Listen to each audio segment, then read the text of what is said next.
Oui, donc l'association des filles, elle existe depuis 30 ans déjà, d'abord à Guebwiller, puis Souls. Ce sont des bénévoles qui ont voulu offrir une deuxième chance à des personnes qui sont sans emploi. Alors au départ, c'était pour des femmes qui voulaient reprendre du travail après avoir élevé leurs enfants. Ils faisaient du repassage essentiellement. Et puis on s'est agrandi, et maintenant c'est devenu une association avec en fait c'est trois associations en une.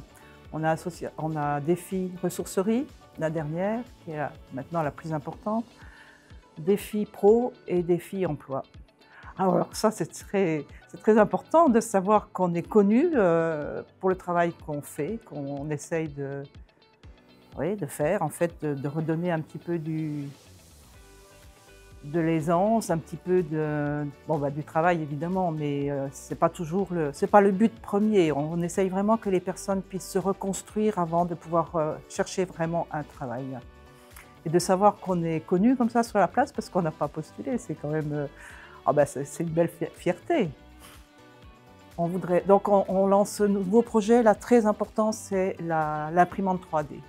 On a commencé à prospecter et puis là, ça y est, on est équipé, on a tout ce qu'il faut, on peut enfin commencer. Donc maintenant, on recherche aussi des entreprises qui voudraient nous faire travailler dans ce domaine-là, nous faire des petits objets de publicité, par exemple, pour donner à leurs clients, pour se faire connaître, et des petits objets comme ça.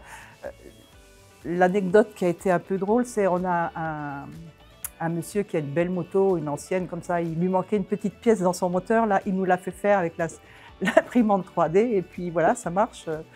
Il est tout content, il en a une d'avance, une pièce pour son moteur. On se dit que l'informatique, puis toutes ces nouvelles technologies, c'est porteur, et donc voilà, on espère vraiment que ça va marcher.